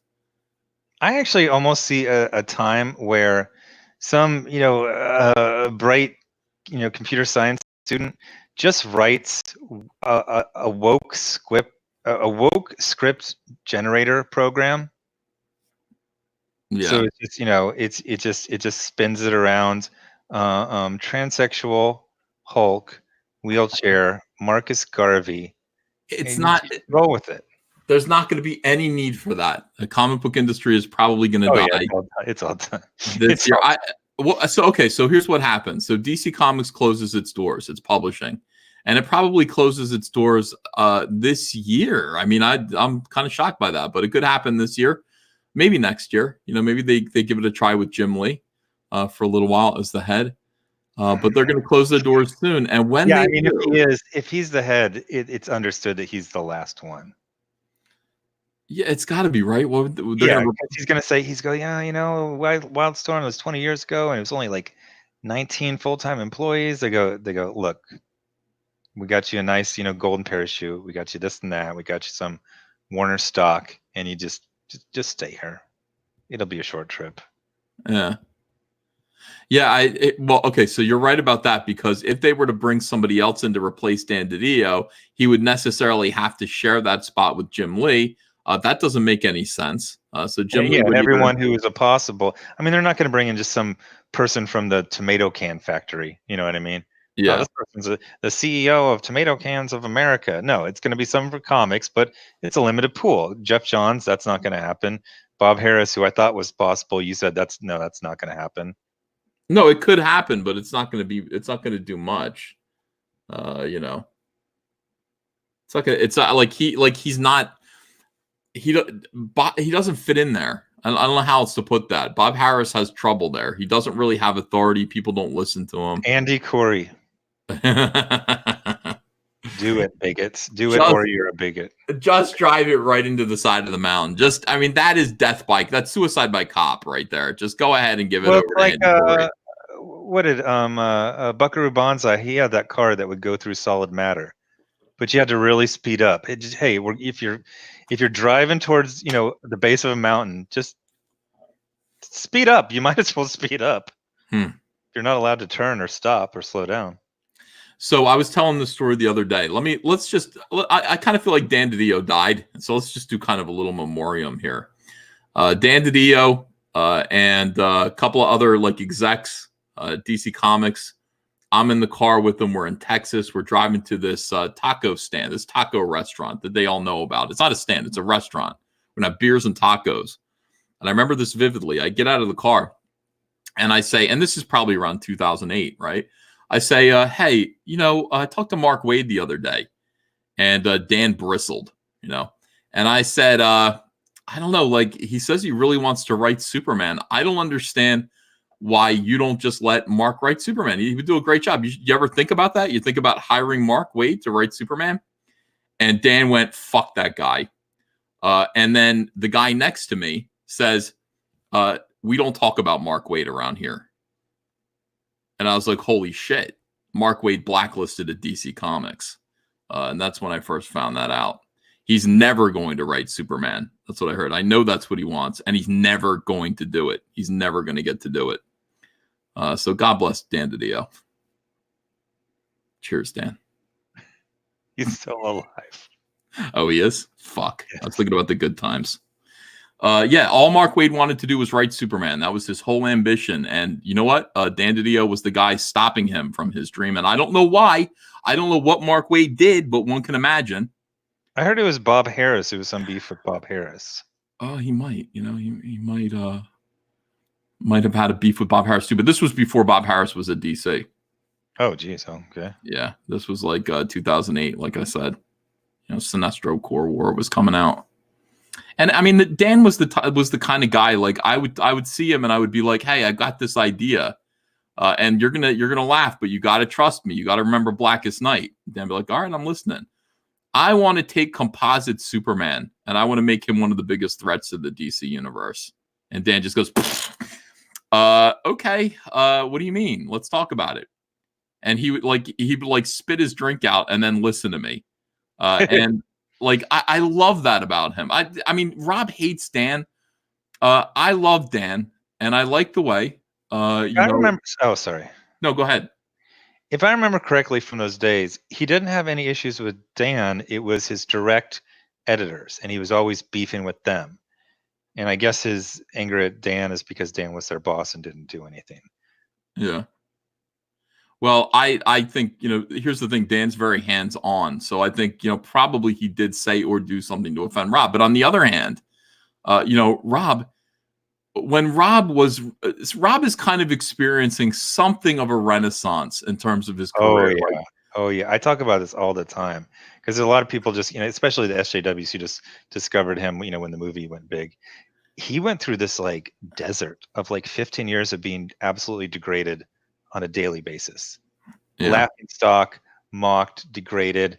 I still remember that this is like pre-cell phone days. Someone had a little camera on their shoulder and they went up to a conversation just to throw How to Draw Comics the Marvel Way at him, like right to his face, just to make him feel like shit. Remember that asshole? For 15 years straight. Yeah. So now when someone's like, you know, hey, he blocked you on Twitter when that happened, or I was like, I understand. I mean, his tolerance for, you know, anyone has got to be incredibly small after being degraded and demeaned for 15 years straight. And the money dried up. You know, he had to sell Youngblood because the money dried up, or trade shares in it, or whatever they call it. Mm-hmm. That was a long. I mean, that's gonna affect you for the rest of your life, having a period like that. Yeah. So I think people are starting to kind of look back and give Rob. I don't know if Rob is getting respect, but he's getting something close to it. People are liking. I think he's getting respect because, I mean, I always say this. He was like the real last guy to create lasting characters, solid characters. Well, that's true. But I think that was accidental. That's true. But well, what am I going to say? I know what you're saying. It's like he's not able to repeat it. He had basically a 2-year period where he spun a bunch of gold. You know, with help, but with help, consistently it was him, and then he wasn't able to repeat it. Right. But, you know, not everyone is Jack Kirby and has 500 ideas. You know, I mean, to have 5 lasting characters, he's got Cable, Deadpool, Domino, Shatterstar, one more. Yeah, maybe it's just 4. Still, those are 4 pretty darn incredible characters. Yeah. Well, so here's the thing. So that's him now. Like you're realizing that now. You're a critic who, you know, if Rob was worth roasting all the time and was worthless, you would certainly go ahead and let him have it. But that's how you feel. Yeah. I will say this. You know, in 2011, when New 52 was coming out, that sentiment didn't exist. People still thought Rob was a joke. And Dan Didio said, "Come hither, Rob. I'm not going to give you 1 book at DC Comics. I'm going to give you 2. I'm going to let you do Hawkman, and I'm going to let you do Deathstroke. 2 of them." It was Grifter. No, not Grifter. Deathstroke. Grifter was Wildstorm. No, they bought Wildstorm. So Grifter, all those Wildstorm characters became DC. Yeah, yes, but not really though. They bought those characters and they tried to figure out what to do with them, but they basically sunsetted them. They didn't use them. Rob was drawing Deathstroke. He was drawing the orange and blue character with guns that Deadpool ripped off. So, oh no, was he doing Hawk and Dove, or am I right? Hawkman. Yeah, I remember it as being Grifter and Hawkman. When did he do Hawk and he came back to Hawk and Dove? No, he didn't do Grifter. That isn't correct. It was not Grifter. Oh, he did? Wait, Liefeld did Grifter in the second half of the 52 series. Okay, his Deathstroke. It was okay. We're all right, Zach. We're both right. It was Hawkman and Deathstroke at first. Yeah, I'm seeing this article from 2012 CBR. Rob Liefeld takes Deathstroke, Grifter, and Hawkman to the extreme. Of course, I have to say that. Shit.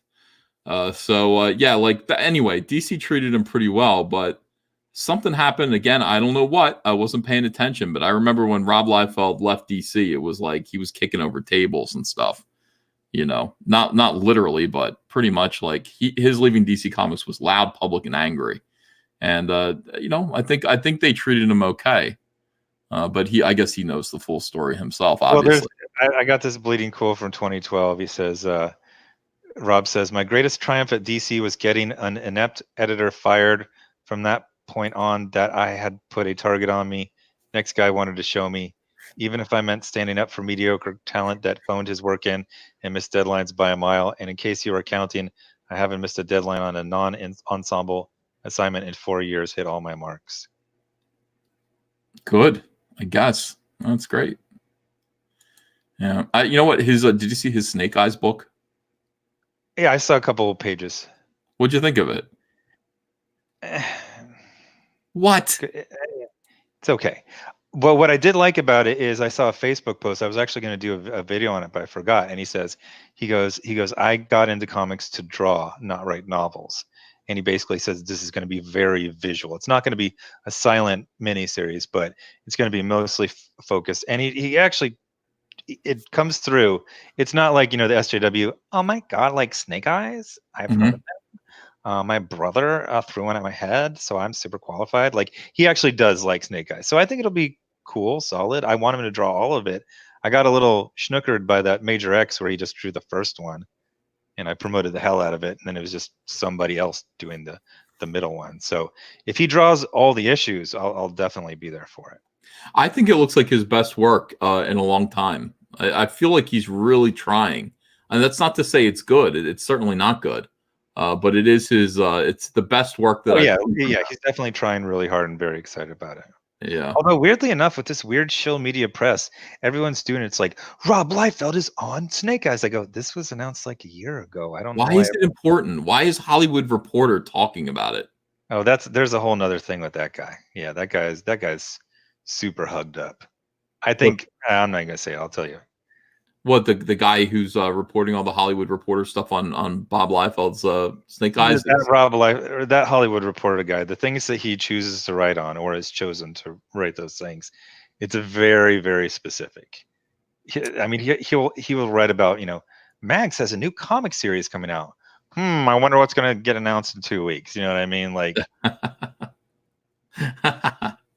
All right, so let's go back to DC Comics for a minute, and let's just project this forward, and let's just say, yeah, like the worst is going to happen, and DC's going to shutter its doors. And these comics characters, I mean, most of these properties are going to be put out there for people to license, the same way that you have licensed Expendables. By the way, can you explain that deal to people watching this? Like, technically, it's not a license. Stallone has the rights to publications based on the property, and so it's basically a gentleman's agreement. Hey, each person gets whatever percentage, and it was very quick and easy. That's it. So I mean, yeah, but at the same time, are you able to make T-shirts? Yeah, and then it'll be split with all the plank owners, okay, who have agreed on percentage. So let's say that all of the C-level tier DC properties, okay, and I don't even know if you know any, You're not much of a DC guy, are I'm a you? huge fan of The Question, who I think would be considered C or D tier. Yeah. That's what you would want? Hell yeah. Yeah, I think at that point I would swoop in and go ahead and take Plastic Man back. And I've got a pitch already. You want to hear it? Yeah, do it. It's The Question and Jeff Lemire hunting 96-year-old Nazis in Canada. And you know what? The Question has to keep saying to Jeff Lemire, What? save some for me, because Jeff is taking all of them. Oh my God! Fuck that little dude. The fuck is going on? Can you imagine if someone would have told like Jack Kirby coming back from World War II? He's like, Jack Kirby, I'm from the future, and I'm here to tell you the end of comics.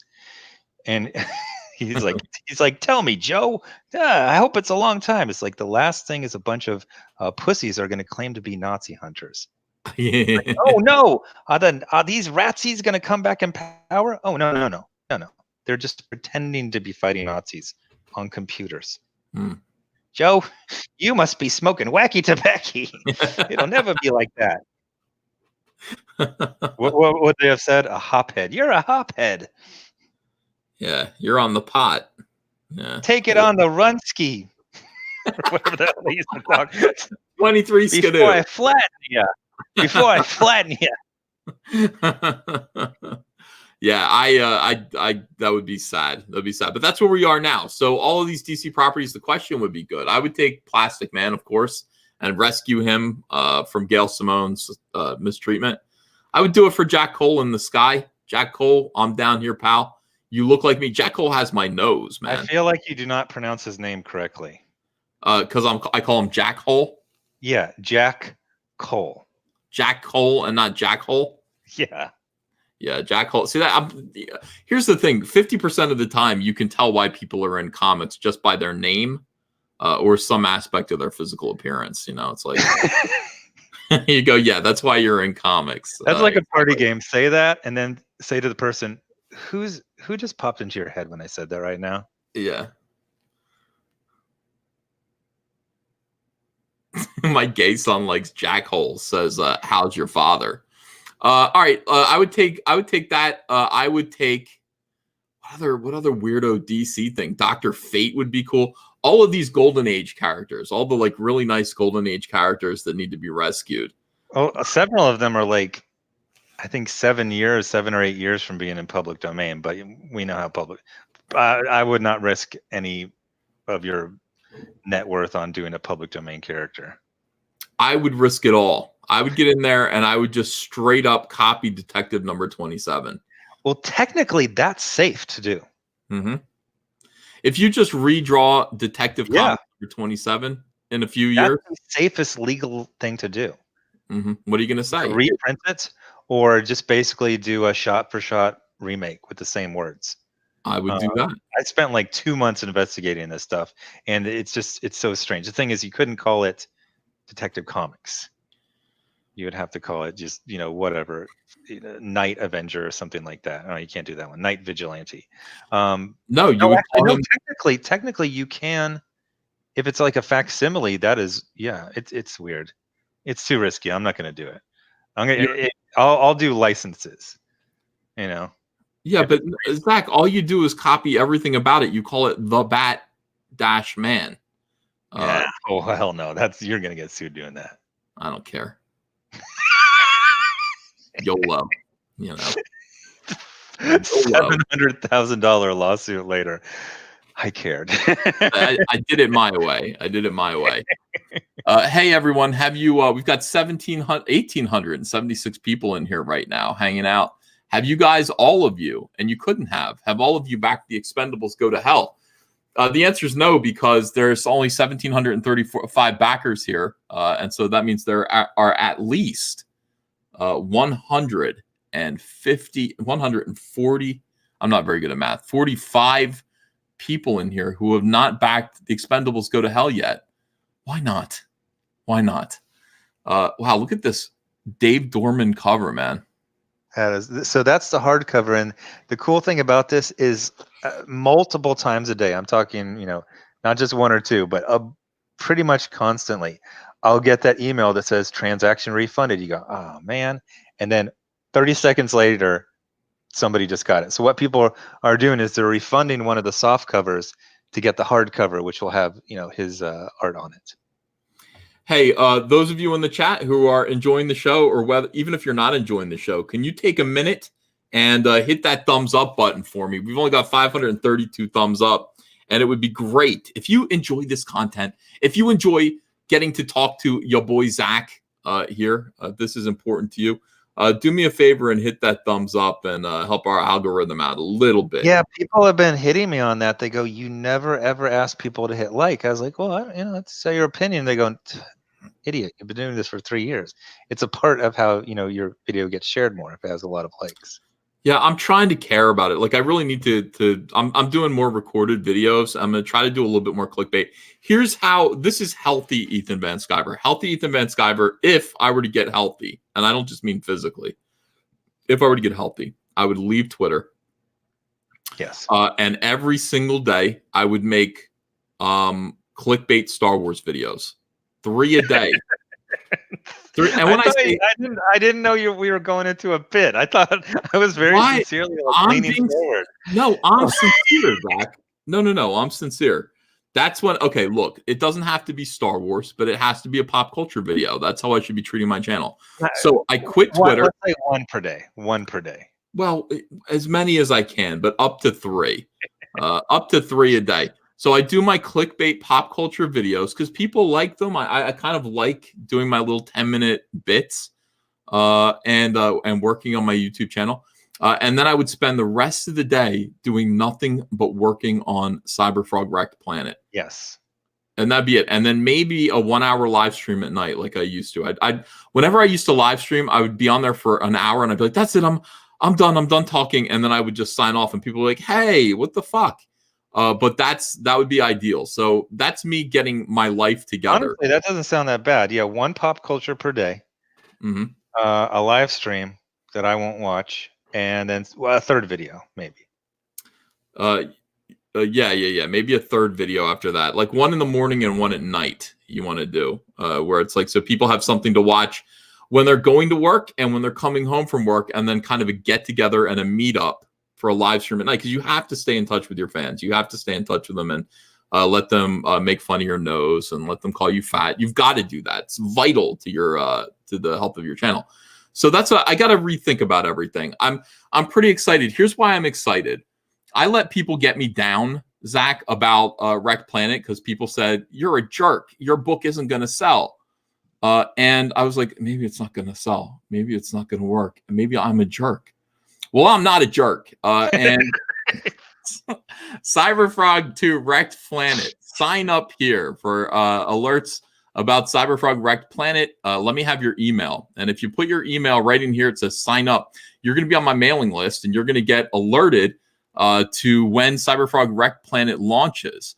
Also, as a thank you, I'm making a little trading card. I'm going to make a trading card called P5. It's going to be a promo card that is the Vespis, and there are going to be all these secrets about the Vespis on the back of the card. The only way that you can get this card is if you give me your email address here, join our email list, and then back the campaign. Once you back the campaign, that email list is going to cross-reference with your backing order, and you're going to get this special bonus card in your order package. So make sure that you do that. I like the idea of making trading cards that are rare, that only a few people get. So you're going to get that Vespis card. Costs you absolutely nothing, and it'll just keep you informed about what's going on with the Frog comics. Cyberfrog Wrecked Planet is launching in March. As soon as I think the Expendables. Let me see how Expendables is here. What do you like? Over in 10 days? Yeah, So, the initial campaign is over on March 2nd. All right, so I'll launch Cyberfrog if you were to go a second month, and I'm not sure you're doing it, but if you do that, your second month will be halfway over by the time Cyberfrog Wrecked Planet launches. I think that gives you plenty of room, and I think that's. I wouldn't worry about it. I mean, there's very, very different audiences for Expendables. That's like the G.I. Joe market. Yeah, that's true in a way, but I also think that a lot of our audience is the same. I think we share I'll bet you 80% of our audience is the same. Just because we're indie comics, we're Indiegogo, and this is our little club. So I think that's I think giving you the space. This is what we did with Jawbreakers and Cyberfrog last time anyway. Like you finished and then I started up, and it was great. So that's what we're gonna do. You guys will get the notification that way, and you'll get the bonus card. And sometime mid-ish, like 15th of March, I guess, is probably when we're gonna launch. And in the meantime, if you wouldn't mind, the link is in the description. Go over and back Cyberfrog Unforgettable Tales 1 and 2. We just hit the first $50,000 stretch goal, which means that officially these two covers, these two books, which are $10 each, are going to be printed with foil embossed covers. So, Zach, they're going to be puffy. They'll be shiny, right? And then the figure is going to be kind of puffed out like those old Hallmark cards used to be. Embossed. What do you think of that? You fell asleep. Oh no, I had Amazon delivery. Hey, I actually got to get back to the spreadsheet stuff I was doing. Yes, brother. Well, thank you so much for being here. Yeah. And let's just keep an eye on Dan Didio. Everyone go over Zach. When do you think they're going to announce like the settle out, like who's going to take over, or if it's just going to be Jim Lee? Do you think that's going to be Monday or? It'll definitely be Monday. Okay. Yeah, so let's keep an eye out for that. Everyone go over and watch Comics Matter with your boy Zach's new video, which he just uploaded during this live stream. Please do remember to go support the Expendables if you haven't done that yet. Thank you guys very much for all of your support. And Zach, I'll just sign off with you, pal. Okay, great. Yeah, I'm finishing up those spreadsheets so we can get that second wave out ASAP. Oh shit, I gotta read super chats. All right, I'll let you go, and I'm gonna read super chats, and then I'll sign off. Thanks a lot. All right, brother. Bye-bye. Okay, thanks everyone. Deadwood Dale says, I reviewed your Cyberfrog book, Hail War Campaign. Ooh, I'd like to see that. Artemis Worm says, if you or Zach want to roast my comic Necromancer Tombstone Blues, that would be so cool. You can find it on the Indie Planet website. 200 Watt Studio says, end of an era. Yeah. End of an era, and we've got the field's going to be pretty clear for us, guys. So let's stick together. Deadwood Dale says, I'm writing a vampire story, Uncle E. Any advice? I don't know. I try to avoid copying other vampire stories. Think about a new kind of vampire. How about a butt-sucking vampire that actually sucks poop? It sucks your butt. There you go. See, that's thinking originally. 200 Watt Studio says, I still can't get over what Dan Didio did to Golden Age Wonder Woman and Superman in Infinite Crisis. Midnight TV says, secretly add Blade cameo. Grendel Fan 84 says, I love how the two people upset over Didio leaving are Jeff Lemire and the writer of Female Furies. Hopefully Jeff Johns will take his spot and get rid of Bendis and end 5G. Kier CC says 5G is the end of DC. Hey, Kier, thanks for sending me that artwork, pal. I love it. I appreciate it. It's beautiful. Deadwood Dale says Wreck Planet will be delivered by spaceship. LOL. People are yelling at me about the butt-sucking vampire. I'm so sorry. I don't know what's the matter with me. Deadwood Dale says Gail Simone is a female Bruce Valanche. That's well said. Adam Apotnare says comics used to work in harmony with every other form of entertainment. Now they hired people that don't even want to be in the comics field, and it died. Snarkcon DM says, get rid of Bendis next. Jurgens is chief, maybe? Hey, Dan Jurgens would do a good job. 200 Watt Studio says, whoever they put in charge of DC is just the person to vacuum and turn out the lights for the last time. 100%. Swinging Cod says, it will be Bendis. You both know it. Whoa, what if Bendis were to take Dan Didio's job? That didn't even occur to me. Robert Willing says, with Didio gone, Bendis loses his big supporter. Wrong. You're wrong about that. Dan Didio is not a Bendis supporter. Diane Nelson was the Bendis supporter, and then she got fired, and he's stuck there with a big contract. 200 Watt Studio says, it is a sad day to see Dan go. It's like when Dan goes, so does DC. He was the captain that carried it through so many storms. Rhino says, why is it called Cyberfrog 2? I thought you wanted to get away from sequentials. Remove the 2 in the title. It's just called Cyberfrog Wrecked Planet. Rhino, yeah, that is correct. When the book comes out, it's just going to be called Cyberfrog Wrecked Planet. But I need people to understand that it's Cyberfrog 2, people who are accustomed to movies, okay? So that's just in this initial thing to let people understand what the product is. Cecil says, is adults-only content, says, I just got offered the editor-in-chief job at DC. Congratulations, Cecil. Amateur Ant says, should have called it Cyberfrog Wrecked Pies. Why would I want to wreck pies? I like pies. Pies are great. Let's see. 200 Watt Studio says, congrats, Cecil, as the new EIC of DC. And Christopher Arcella says, your Gail Simone story makes me so angry and reminds me of why I hate those SJW kinds. Well, that's how they are. Nola Nerd says, what would y'all say if they promote Brian Bendis? And that is what people are saying right now. I would say, good. Sulfur X says, T-minus 78 days until inventing incidents on Indiegogo. Yanni Hill says, what if DC calls you or Zach to take over? That would be great. Let's go over there. Let's take over DC Comics. It'd be fun. Let's see. Both of us, me and Zach, co-presidents. 200 Watt Studio says, Chuck Dixon's take on Chuck Dixon's take on Dan Didio. LOL. Oh, I haven't seen it.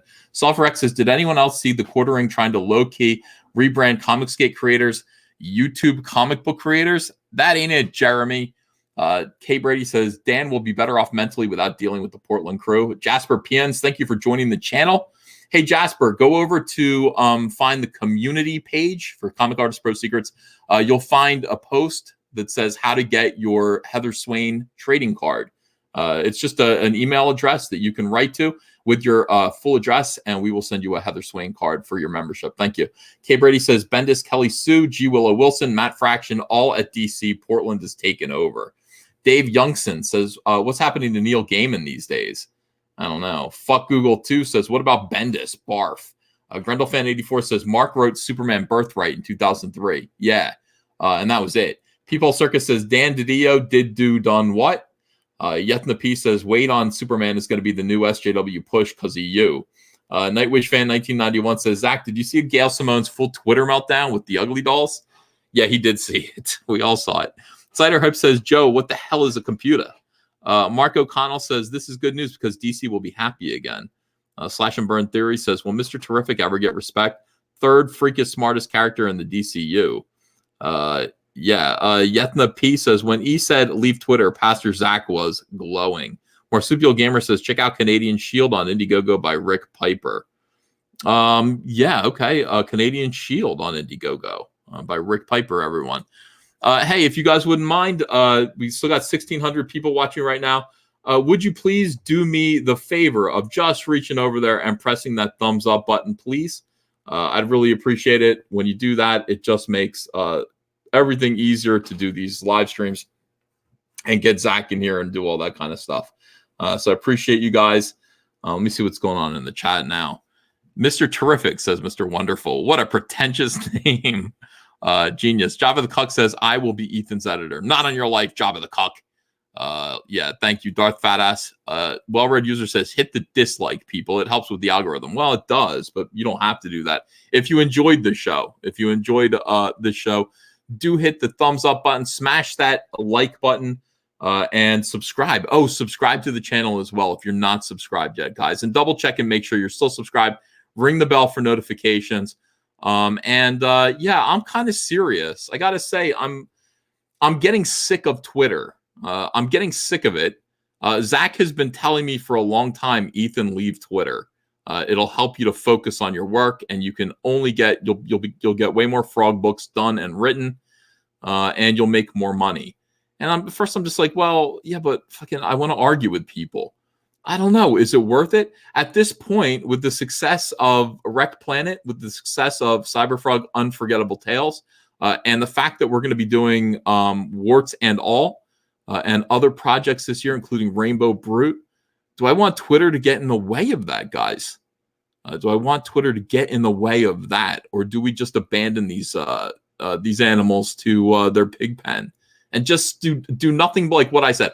All I said was, all we need to do every day, if I'm going to feel happy and get my channel, to do the kind of content that it should be, I get off of Twitter, do daily pop culture videos, just shorts that don't take too long to make, and spend the rest of the day doing nothing but drawing Cyberfrog books and stuff like that. And then come back on to do live streams every night. That just seems like a better situation to me. Joe Clay says, just use it to advertise. Yeah, I don't know. I mean, I'm thinking about it. Mr. Wonderful says, think of the time you will save. It's a toxic playpen of horrible people. Yeah, I think it is. I think that's what it is, guys. And I think really, Zach is talking about, hey, let's just make that money. And I'm like, yeah, I really want to make money. I'll be much happier not on Twitter talking to weirdos and just sitting by my pool and having a good time drawing Cyberfrog. Raging Golden Eagle says, don't leave Twitter, just use it for marketing and mute the NPCs that keep trying to pick fights. Oh, that's the other thing. We got other people with different ideas. People saying, do it, coward. Oh, Bumney wants me to do it. I thought he was saying, don't do it, coward. Let me see if anybody doesn't want me to do it. People Circus says, yes, EVS, yes. You got to respect People Circus. I'll believe it when I see it, says Subliteral. Yes, indeed, from marketing. Back Off-Worlder, absolutely back Off-Worlder. And Rhino says, Cosmic Book News already has an article about what you said during this live stream. If 5G fails, DC Comics is closing. That guy's a fast writer. Well, what can I tell you? He's, that's the quote. That's what I said. And that should be an article. People should be aware of exactly what's going on. You Are Ivan says, that Gale meltdown was the most entertaining thing I've seen in a week. It's great. It just means Comic Book Hut is more of a man than you. He'll outlast you, says it's all fun and games. Well, I mean, that's a weird take. Comic Book Hut is more substance than me in terms of physical flesh, and that's saying something because I am a girthy gentleman. But yeah, Comic Book Hut is even more girthy than me. Oh no, look, Jabba the Cuck says, don't do it, Ethan. Don't do it. Don't do it. Don't let the SJWs win. All right, well, yeah, I know. I hear you guys. I hear you guys. You guys are my concern. All right. This is, I think, the correct answer, though. Use Twitter for marketing, promotion, and notifications, just not fighting. And I think that's right. King Leak says, I hope my comic will be as successful when written. And I hope your comic is that successful, too. Sonic Goon says, are you addicted to Twitter? Yeah, I think everyone is. Until you break away from it, I think you are addicted to Twitter. You know, when I'm standing in line at the bank or at the post office, I'm sitting there reading Twitter. It's, it is an addiction. Take 37 days off like Pewds did. More marketing, less fights. Okay, so I think that's probably the correct answer. You know, I want to let people know where to go and what's going on with Cyberfrog, obviously. But I don't want to pick fights with people. I don't want to be in fights with people and all that stuff. All right. Well, very good. It's a lot to think about, guys. This has been, I don't know. It's been a weird day. Dan Didio leaving DC has struck me kind of hard. And I don't quite know exactly how I feel about it. I haven't processed it entirely yet, but I'm struck by it. And, I'll say again, Dan Didio was good to me. Dan Didio was always good to me. And we went through a lot. And I remember, when I was leaving DC, Dan called me up and we had a nice private phone conversation like buddies. And I'll never forget that. So I can't even tell you. This is, I don't know if it's what's best for DC, but I think that Dan leaving DC means the end of DC.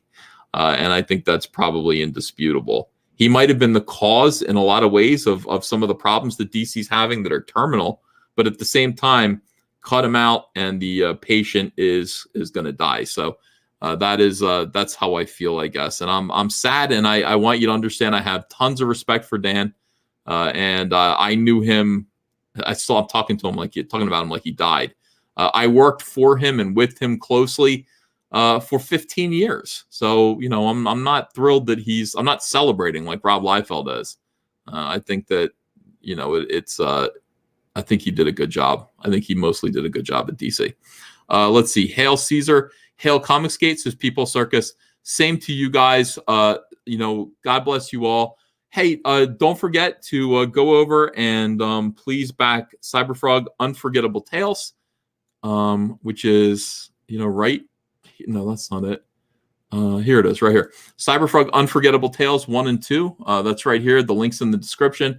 And then also, of course, go sign up to receive notifications for Cyberfrog Wreck Planet, which launches mid-March. And with that, I thank you guys. Have a fantastic day, and pray for the comics industry. But I think that's it, guys. I think that's ball game. Adios. Bye.